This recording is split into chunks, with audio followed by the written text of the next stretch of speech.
تدبر قرآن امین احسن اصلاحی سورہ انعام آیات 12 تا 32۔ آگے کا مضمون، آگے توحید، معاد اور رسالت کے وہی مطالب جو اوپر گزرے اپنے بعض نئے پہلوؤں اور نئے اسلوب سے آ رہے ہیں۔ ارشاد ہے، اعوذ باللہ من الشیطان الرجیم، بسم اللہ الرحمن الرحیم۔ قل لمن ما فی السماوات والارض قل للہ کتب علی نفسہ الرحمہ لَيَجْمَعَنَّكُمْ إِلَى يَوْمِ الْقِيَامَةِ لَا رَيْبَ فِيهِ الَّذِينَ خَسِرُوا أَنفُسَهُمْ فَهُمْ لَا يُؤْمِنُونَ وَلَهُ مَا سَكَنَ فِي اللَّيْلِ وَالنَّهَارِ وَهُوَ السَّمِيعُ الْعَلِيمُ قُلْ أَغَيْرَ اللَّهِ اتَّخَذُوا وَلِيًّا فَاطِرِ السَّمَاوَاتِ وَالْأَرْضِ وَهُوَ يُطْعِمُ وَلَا يُطْعَمُ قُلْ إِنِّي أُمِرْتُ أَنْ أَكُونَ أَوَّلَ مَنْ أَسْلَمَ وَلَا تَكُونَنَّ مِنَ الْمُشْرِكِينَ قُلْ انی اخاف ان عصیت ربی عذاب یوم عظیم من یصرف عنہ یومئذ فقد رحمہ وذلک الفوز المبین وإن یمسسک اللہ بضر فلا کاشف لہ الا ہو وإن یمسسک بخیر فہو علی کل شیء قدیر وہو القاہر فوق عبادہ وہو الحکیم الخبیر قل ای شیء اکبر شہادہ قل للہ شہید بینی وبینکم وَأُوحِيَ إِلَيَّ هَذَا الْقُرْآنُ لِأُنذِرَكُم بِهِ وَمَن بَلَغَ أَئِنَّكُمْ لَتَشْهَدُونَ أَنَّ مَعَ اللَّهِ آلِهَةً أُخْرَى قُلْ لَا أَشْهَدُ قُلْ إِنَّمَا هُوَ إِلَٰهٌ وَاحِدٌ وَإِنَّنِي بَرِيءٌ مِّمَّا تُشْرِكُونَ الَّذِينَ آتَيْنَاهُمُ الْكِتَابَ يَعْرِفُونَهُ كَمَا يَعْرِفُونَ أَبْنَاءَهُمْ الَّذِينَ خَسِرُوا أَنفُسَهُمْ فَهُمْ لَا يُؤْمِنُونَ ومن أظلم ممن افترى على الله كذبا أو كذب بآياته إنه لا يفلح الظالمون ويوم نحشرهم جميعا ثم نقول للذين أشركوا أين شركاؤكم الذين كنتم تزعمون ثم لم تكن فتنتهم إلا أن قالوا والله ربنا ما كنا مشركين انظر كيف كذبوا على أنفسهم وضل عنهم ما كانوا يفترون وَمِنْهُمْ مَنْ يَسْتَمِعُ إِلَيْكَ وَجَعَلْنَا عَلَى قُلُوبِهِمْ أَكِنَّةً أَنْ يَفْقَهُوهُ وَفِي آذَانِهِمْ وَقْرًا وَإِنْ يَرَوْا كُلَّ آيَةٍ لَا يُؤْمِنُوا بِهَا حَتَّى إِذَا جَاءُوكَ يُجَادِلُونَكَ يَقُولُ الَّذِينَ كَفَرُوا إِنْ هَذَا إِلَّا أَسَاطِيرُ الْأَوَّلِينَ وَهُمْ يَنْهَوْنَ عَنْهُ وَيَنْأَوْنَ عَنْهُ وَإِنْ يُهْلِكُونَ إِلَّا أَنفُسَهُمْ وَمَا يَشْعُرُونَ وَلَوْ تَرَىٰ إِذْ وُقِفُوا عَلَى النَّارِ فَقَالُوا يَا لَيْتَنَا نُرَدُّ وَلَا نُكَذِّبَ بِآيَاتِ رَبِّنَا وَنَكُونَ مِنَ الْمُؤْمِنِينَ بَلْ بَدَا لَهُم مَّا كَانُوا يُخْفُونَ مِن قَبْلُ وَلَوْ رُدُّوا لَعَادُوا لِمَا نُهُوا عَنْهُ وَإِنَّهُمْ لَكَاذِبُونَ وَقَالُوا إِنْ هِيَ إِلَّا حَيَاتُنَا الدُّنْيَا وَمَا نَحْنُ بِمَبْعُوثِينَ وَلَوْ تَرَىٰ إِذْ وُقِفُوا عَلَىٰ رَبِّهِمْ قال أليس هذا بالحق قالوا بلى وربنا قال فذوقوا العذاب بما كنتم تكفرون قد خسر الذين كذبوا بلقاء الله حتى إذا جاءتهم الساعة بغتة قالوا يا حسرتنا على ما فرطنا فيها وهم يحملون أوزارهم على ظهورهم ألا ساء ما يزرون وما الحياة الدنيا إلا لعب ولهو وَلَلدَّارُ الْآخِرَةُ خَيْرٌ لِلَّذِينَ يَتَّقُونَ أَفَلَا تَعْقِلُونَ۔ ترجمہ، ان سے پوچھو آسمان اور زمین میں جو کچھ ہے وہ کس کا ہے؟ کہہ دو اللہ ہی کا ہے، اس نے اپنے اوپر رحمت واجب کر رکھی ہے۔ وہ تم کو جمع کر کے ضرور لے جائے گا قیامت کے دن کی طرف جس میں ذرا شبہ نہیں۔ جنہوں نے اپنے آپ کو گھاٹے میں ڈالا وہی ہیں جو اس پر ایمان نہیں لاتے، اور اسی کے قبضہ قدرت میں ہے جو چیز شب میں ساکن ہوتی ہے اور جو دن میں متحرک ہوتی ہے، اور وہ سمیع و علیم ہے۔ کہو کیا میں اللہ کے سوا جو آسمانوں اور زمینوں کا خالق ہے کسی اور کو اپنا کارساز بناؤں اور وہ کھلاتا ہے اور کھاتا نہیں؟ کہہ دو مجھے تو حکم ملا ہے کہ میں سب سے پہلے اسلام لانے والا بنوں اور تم ہرگز مشرکوں میں سے نہ بنو۔ کہہ دو کہ اگر میں نے اپنے رب کے حکم کی نافرمانی کی تو میں ایک ہولناک دن کے عذاب سے ڈرتا ہوں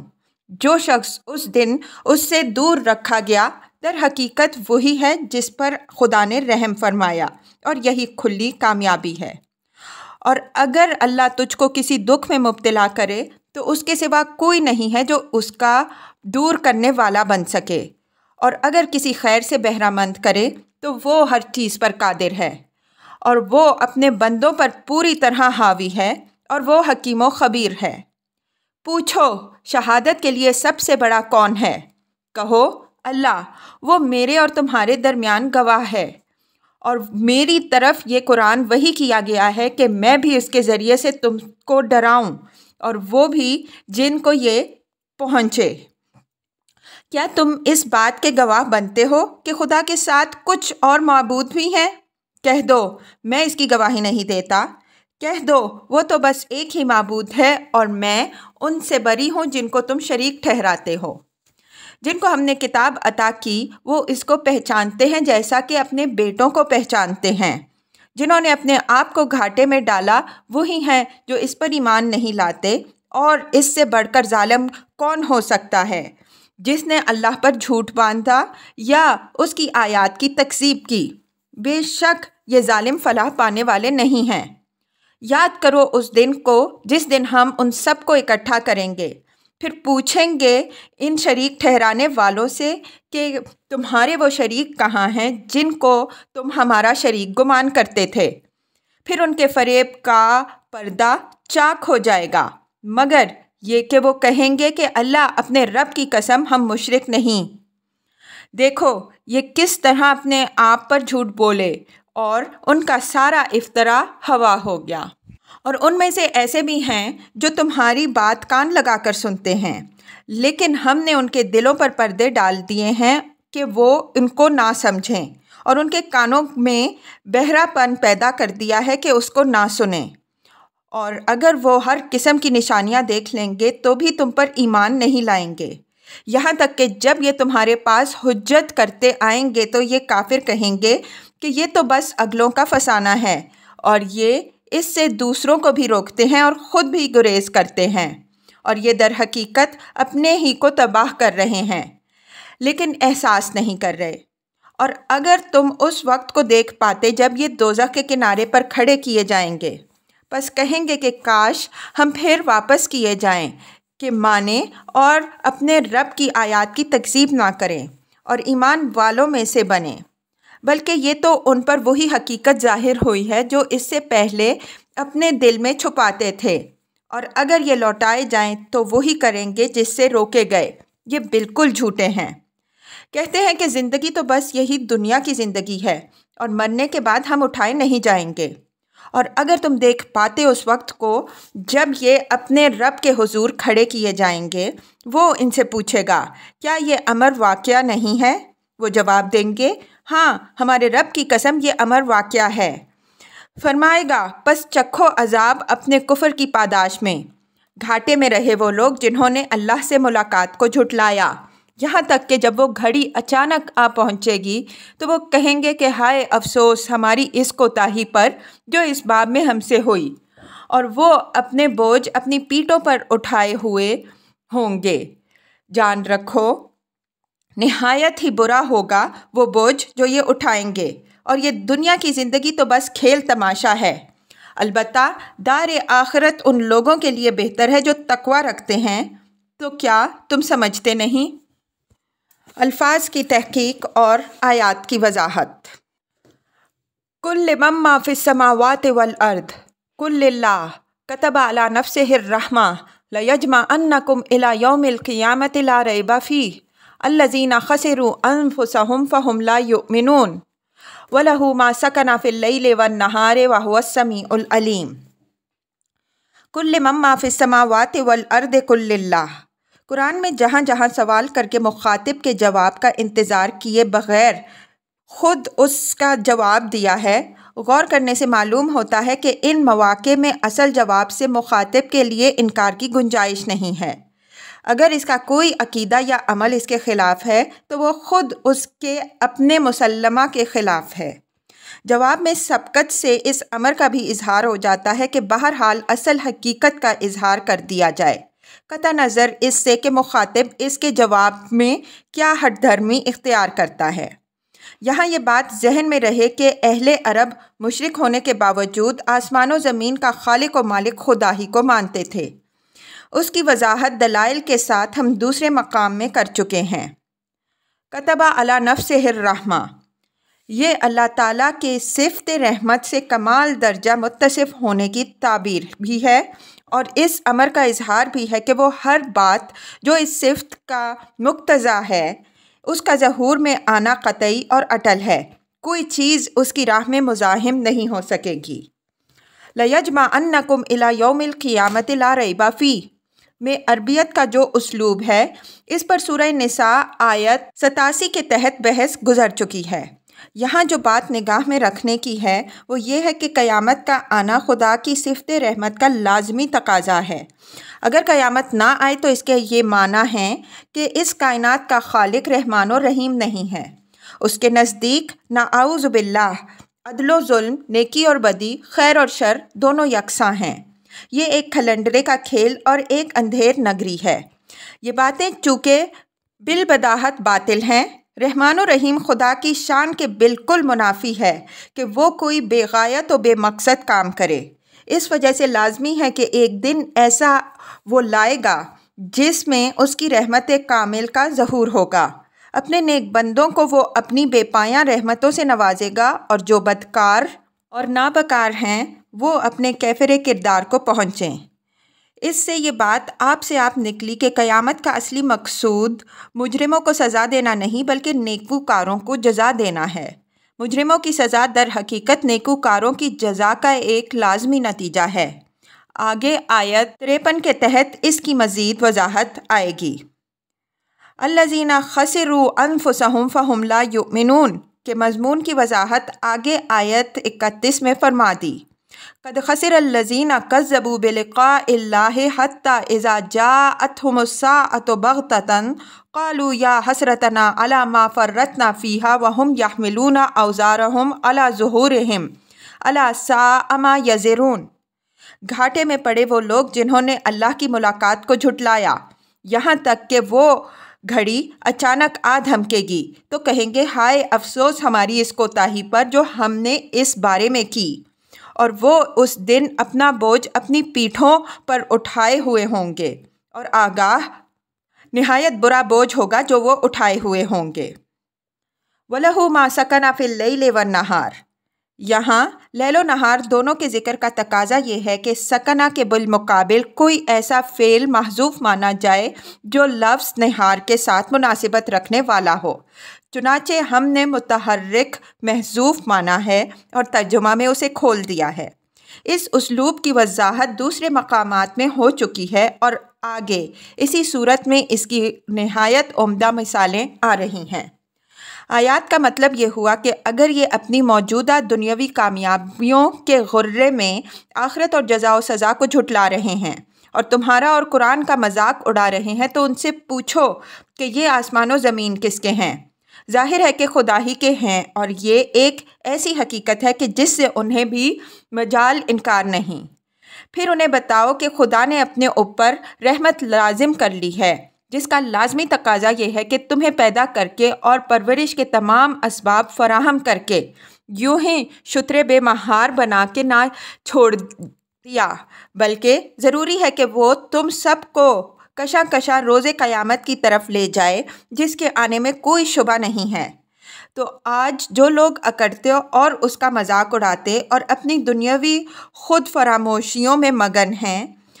اس دن اپنی بدبختی پر اپنے سر پیٹیں گے کہ ہائے ہم نے چند روزہ عیش دنیا کی خاطر اس زندگی کو فراموش کر رکھا اور اپنے لیے ابدی نامرادی کا سامان کیا۔ پھر فرمایا کہ یہ لوگ یاد رکھیں کہ شب کی تاریکیوں میں جو چیز ساکن ہوتی ہے اور دن کی روشنی میں جو چیز بھی متحرک ہوتی ہے، سب خدا ہی کے اختیار، اسی کے قبضہ قدرت اور اسی کے کنٹرول میں ہے۔ مجال نہیں ہے کہ کوئی چیز اس کی نگاہوں سے اوجھل ہو سکے اور اس کے اذن کے بغیر اپنی جگہ سے سرک سکے۔ رات کی تاریکی اور دن کی روشنی دونوں اس کے لیے یکساں ہیں، اور وہ ہر جگہ سے سب کو اکٹھا کر لے گا، اور جس طرح اس کی قدرت سب کو محیط ہے اسی طرح اس کا علم بھی ہر چیز پر حاوی ہے، اس لیے کہ وہ سمیع و علیم ہے۔ آگے یہی مضمون بڑی تفصیل کے ساتھ آیت 59 تا 62 میں آ رہا ہے۔ قل اغیر اللہ اتخذ ولیا فاطر السماوات والارض وہو یطعم ولا یطعم قل انی امرت ان اکون اول من اسلم ولا تکونن من المشرکین قل انی اخاف ان عصیت ربی عذاب یوم عظیم من یصرف عنہ یومئذ فقد رحمہ وذلک الفوز المبین۔ قل اغیر اللہ اتخذ ولیا فاطر السماوات والارض، یہ اس مسلمہ حقیقت کا جو اوپر مذکور ہوئی دوسرا لازمی نتیجہ بیان کیا جا رہا ہے کہ جب سب کچھ خدا ہی کا ہے، آسمان و زمین سب کا خالق وہی ہے، تو تم خواہ کتنا ہی زور لگاؤ لیکن میرے لیے یہ کس طرح روا ہے کہ خدائے فاطر السماوات والارض کے سوا کسی کو اپنا مولا و مرجع بناؤں۔ ہوا یطعم ولا یطعم، یہ خدا کی ربوبیت اور پروردگاری کی طرف اشارہ بھی ہے اور مشرکین کے بتوں پر ایک نہایت لطیف تعریض بھی۔ مطلب یہ ہے کہ مولا و مرجع بنائے جانے کا سزاوار تو وہ ہے جو آسمان و زمین کا عدم سے وجود لانے والا بھی ہے اور جس کے فضل و کرم سے سب کو روزی بھی مل رہی ہے، نہ کہ تمہارے وہ اصنام خیالی جن کے متعلق تمہیں خود یہ تسلیم ہے کہ وہ خالق و موجد کسی چیز کے بھی نہیں۔ رہی ان کی پروردگاری تو اس کا بھانڈا پھوڑ دینے کے لیے یہی بات کافی ہے کہ ان کے آگے حلوے مانڈے تم پیش کرتے ہو، تب وہ راضی و آسودہ ہوتے ہیں۔ یہاں یہ امر پیش نظر رہے کہ مشرکین اپنے بتوں کے آگے جو کچھ پیش کرتے تھے اس تصور کے ساتھ پیش کرتے تھے کہ یہ ان کی پسندیدہ اور مرغوب غذائیں ہیں جن کو وہ نوش کرتے اور جن کی خوشبو سے محظوظ ہوتے ہیں۔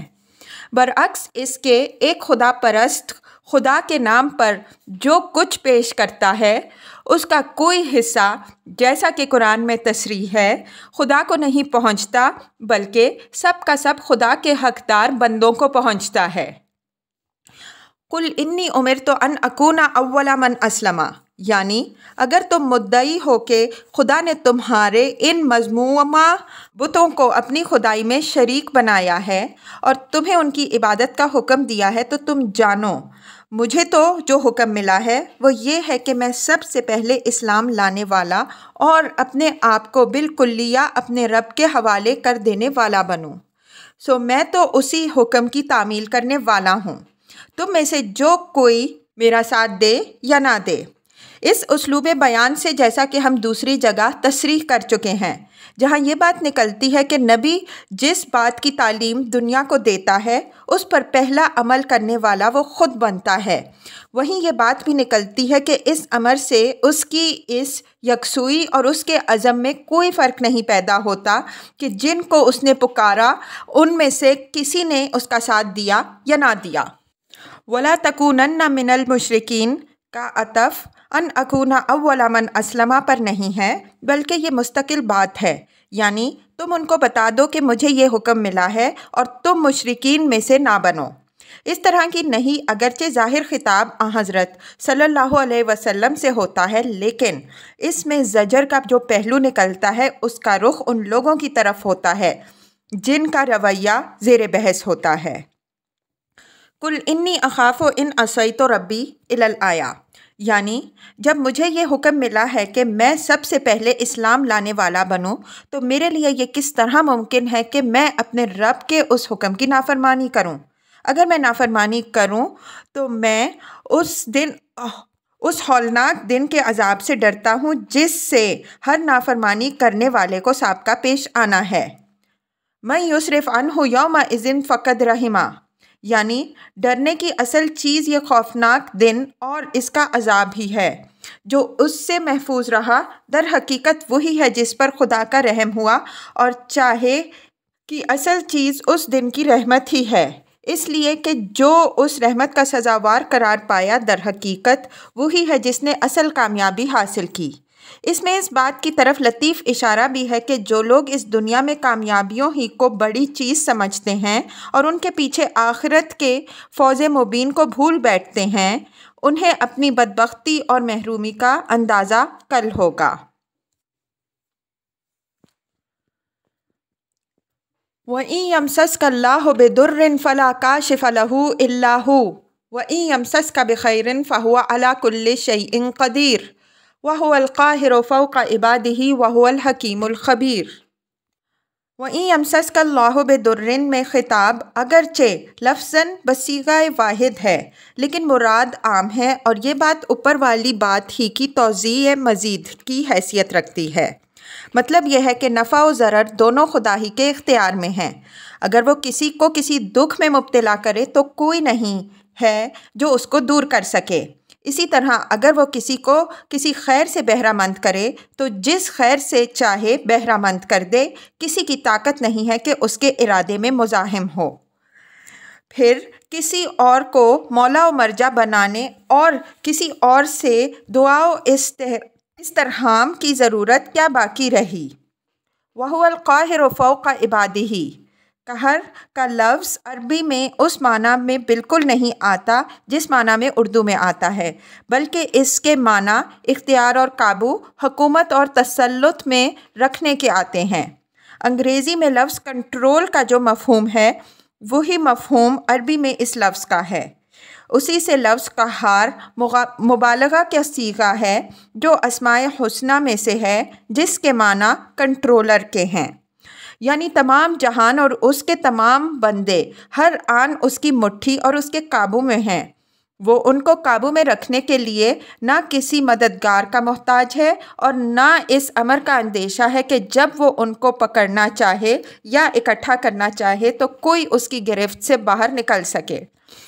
آگے اس مضمون کی وضاحت بھی ہو گئی۔ وَهُوَ الْقَاهِرُ فَوْقَ عِبَادِهِ وَيُرْسِلُ عَلَيْكُمْ حَفَظًا حَتَّى إِذَا جَاءَ أَحَدَكُمُ الْمَوْتُ تَوَفَّتْهُ رُسُلُنَا وَهُمْ لَا يُفَرِّطُونَ 61۔ اور وہ اپنے تمام بندوں پر اپنا قابو جمائے ہوئے ہے، اور وہ تم پر اپنے نگران بھیجتا رہتا ہے یہاں تک کہ جب تم میں سے کسی کی موت آتی ہے تو اس کو ہمارے فرستادے ہی قبض کر لیتے ہیں، اور وہ اس کام میں کوئی کوتاہی نہیں کرتے۔ وَهُوَ الْحَكِيمُ الْخَبِيرُ خدا کا حکیم و خبیر ہونا ہم دوسرے مقامات میں واضح کر چکے ہیں کہ کئی باتوں کو ملتزم ہے، مثلاً یہ کہ وہ ایک روز جزا و سزا لائے گا، اس لیے کہ اس کے بغیر یہ دنیا بالکل بے مقصد ہو کے رہ جاتی ہے۔ اس کے ہاں کسی ایسی شفاعت کی گنجائش نہ ہو جو حق کو باطل اور باطل کو حق بنا سکے، اس لیے کہ یہ اس کی حکمت کے بھی منافی ہے اور اس کے خبیر ہونے کے بھی۔ قُلْ أَيُّ شَيْءٍ أَكْبَرُ شَهَادَةً قُلِ اللَّهُ شَهِيدٌ بَيْنِي وَبَيْنَكُمْ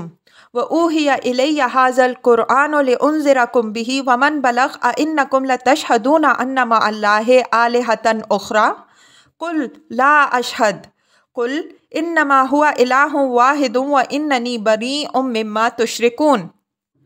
لِأُنذِرَكُم بِهِ وَمَن بَلَغَ عام طور پر مفسرین نے ومن بلغ کو ضمیر منصوب پر معطوف مانا ہے، یعنی یہ قرآن اس لیے محمد صلی اللہ علیہ وسلم پر وحی کیا گیا ہے کہ میں اس کے ذریعے سے تم کو اور ان سب کو بیدار و ہوشیار کروں جن تک یہ پہنچے۔ لیکن ہمارا خیال یہ ہے کہ یہ ضمیر متکلم پر معطوف ہے، یعنی میں اس کے ذریعے سے تم کو خبردار کروں اور جن کو یہ پہنچے وہ بھی اپنی اپنی جگہ پر دوسروں کو اس کے ذریعے سے خبردار کریں۔ یہ گویا اس ذمہ داری کی یاد دہانی ہے جس کا ذکر دوسرے مقام میں یوں ہوا ہے، فَلَوْلَا نَفَرٌ مِّن كُلِّ فِرْقَةٍ مِّنْهُمْ طَائِفَةٌ لِيَتَفَقَّهُوا فِي الدِّينِ وَلِيُنذِرُوا قَوْمَهُمْ إِذَا رَجَعُوا إِلَيْهِمْ توبہ 122۔ بس ایسا کیوں نہ ہوا کہ ان کے ہر گروہ میں سے ایک جماعت دین کا علم حاصل کرنے کے لیے اٹھتی اور تاکہ وہ اپنی قوم کو خبردار کرتی جبکہ ان کی طرف واپس آتی۔ یہی حقیقت احادیث میں بھی واضح کی گئی ہے۔ چنانچہ نبی صلی اللہ علیہ وسلم نے اپنے تمام صحابہ پہ انذار و تبلیغ کی ذمہ داری ڈالی اور فرمایا فَلْيُبَلِّغْ الشَّاهِدُ الْغَائِبَ، بس چاہیے کہ جو لوگ موجود ہیں وہ ان کو پہنچا دیں جو موجود نہیں۔ تَكُونُوا شُهَدَاءَ عَلَى النَّاسِ وَيَكُونَ الرَّسُولُ عَلَيْكُمْ شَهِيدًا میں اس امت کا جو فرضی منصبی بیان ہوا ہے اور جس کی وضاحت ہم اس کے مقام میں کر چکے ہیں، اس سے بھی اسی مفہوم کی تائید نکلتی ہے جس کی طرف ہم نے اشارہ کیا ہے۔ آیت کا مطلب یہ ہوا کہ خدا کا کوئی شریک ہے یا نہیں، اس معاملے میں فیصلہ کن گواہی خود خدا ہی کی طرف سے ہو سکتی ہے۔ وہی بتا سکتا ہے کہ اس نے اپنی خدائی میں کسی کو شریک بنایا ہے یا نہیں، اور بنایا ہے تو وہ کون کون ہیں اور وہ کس نوعیت کے شریک ہیں۔ اگر اس نے کسی کا شریک ہونا تسلیم نہیں کیا ہے تو تم کو یا کسی کو کیا حق ہے کہ کسی کو اس کی خدائی میں حصہ دار بنائے؟ اب آؤ میں اس نزاع کے فیصلے کے لیے اپنے اور تمہارے درمیان خدا ہی کو گواہ بناتا ہوں۔ اس نے میرے اوپر یہ قرآن اسی گواہی کے لیے نازل کیا ہے کہ میں تم کو خبردار کروں کہ اس کا کوئی شریک نہیں، اور جن جن کو یہ پہنچے وہ بھی دوسروں کو خبردار کرے کہ وہ وحدہ لا شریک ہے، کوئی اس کا شریک و سہیم نہیں ہے۔ اب اس کے بعد بھی اگر تم مدعی ہو کہ دوسرے معبود خدا کے شریک ہیں تو میں اس بے دلیل گواہی کے لیے تیار نہیں۔ مجھے خدا کا حکم یہی ہے کہ میں اعلان کروں کہ وہ ایک ہی معبود ہے، اور میں ان تمام چیزوں سے اپنی برات کا اعلان کرتا ہوں جن کو تم خدا کا شریک گردانتے ہو۔ الذین آتیناہم الکتاب یعرفونہ کما یعرفون ابناءہم الذین خسروا انفسہم فہم لا یؤمنون ومن اظلم ممن افتری علی اللہ کذبا او کذب بآیاتہ انہ لا یفلح الظالمون۔ الذین آتیناہم الکتاب یعرفونہ کما یعرفون ابناءہم، اس ٹکڑے پر تفصیلی بحث بقرہ کی تفسیر آیت 146 کے تحت گزر چکی ہے۔ وہاں ہم نے بتایا ہے کہ اس سے مراد صالحین اہل کتاب ہیں۔ قرآن میں اچھے اہل کتاب کا ذکر بالعموم صیغہ معروف ہی ہوا ہے۔ یعرفونہ میں ضمیر منصوب کا مرجع قرآن ہے، جس کا ذکر اوپر وَأُوحِیَ إِلَیَّ ھَٰذَا الْقُرْآنَ میں گزرا ہے۔ اس سے نبی صلی اللہ علیہ وسلم کو بھی مراد لیا گیا ہے، لیکن چونکہ یہاں سیاق کلام نبی صلی اللہ علیہ وسلم سے خطاب کا ہے، اس وجہ سے آپ کے لیے ضمیر غائب موضوع نہیں ہے۔ ویسے باعتبار مدعا کوئی فرق واقع نہیں ہوگا، اس لیے کہ نبی صلی اللہ علیہ وسلم اور قرآن دونوں لازم و ملزوم ہیں، اور ایسے لازم و ملزوم کے قرآن میں، جیسا کہ ہم دوسرے مقام میں واضح کریں گے، ایک دوسرے سے بدل پڑے ہوئے ہیں۔ بقرہ میں ہم ابناءہم کی تشبیہ پر بھی بحث کر چکے ہیں کہ جس طرح ایک مجہور باپ کو اپنے موعود و منتظر بیٹے کا انتظار ہوتا ہے، اور جب وہ آتا ہے تو دور سے اس کے پیرہن کی خوشبو اس کے لیے نوید مسرت لاتی ہے، اسی طرح صالحین اہل کتاب کو قرآن اور پیغمبر صلی اللہ علیہ وسلم کا انتظار تھا، اور اسی جذبے کے ساتھ جیسا کہ وَإِذَا سَمِعُوا مَا أُنزِلَ إِلَى الرَّسُولِ إِلَى الْآيَةِ کے تحت گزر چکا ہے، انہوں نے اس کا خیر مقدم کیا۔ اب یہ قرآن کی گواہی کو مزید موثق بنانے کے لیے فرمایا کہ یہ کوئی غیر معروف گواہی نہیں ہے بلکہ جانی پہچانی ہوئی گواہی ہے۔ اس کا ذکر پچھلے آسمانی صحیفوں میں موجود ہے۔ تم سے پہلے جن کو کتاب عطا ہوئی وہ اس کو پہچانتے ہیں، اور جو ان میں سے اہل ایمان ہیں وہ اس کے منتظر و مشتاق رہے ہیں۔ اس پر ایمان لانے سے محروم تو صرف وہ رہیں گے جنہوں نے اپنے آپ کو گھاٹے میں ڈالا۔ فرمایا جب خدا کی گواہی یہ ہے تو ان سے بڑھ کر بدقسمت، ظالم اور نامراد کون ہو سکتا ہے جو اس گواہی کے خلاف خدا پر یہ جھوٹ باندھ دیں کہ اس نے فلاں اور فلاں کو اپنا شریک بنایا ہے، یا اس کی آیات کی تکذیب کریں جب کہ وہ توحید کی واضح تعلیم کے ساتھ ان کے پاس آ گئی۔ ایسے ظالم کبھی فلاح پانے والے نہیں بن سکتے۔ یہ سورہ اگرچہ مکی ہے لیکن یہ اس دور کی سورہ ہے جب مدینہ کے اہل کتاب اس دعوت سے غیر متعلق نہیں رہے تھے، بلکہ ان کے اشرار اس کی مخالفت کو شے دے رہے تھے، اور جو اچھے لوگ تھے وہ اس کو سابق صحیفوں کی پیشن گوئیوں کی تصدیق سمجھتے تھے۔ اس وجہ سے قرآن کا یہ ارشاد یہاں بڑا معنی خیز ہے۔ اس سے اخیار کی حوصلہ افزائی بھی ہوئی اور ساتھ ہی ان لوگوں پر ایک چوٹ بھی لگا دی گئی جو جان کر انجان بن رہے تھے۔ اس مضمون کی مزید تفصیل اسی سورہ میں آگے آیت 114 کے تحت آئے گی۔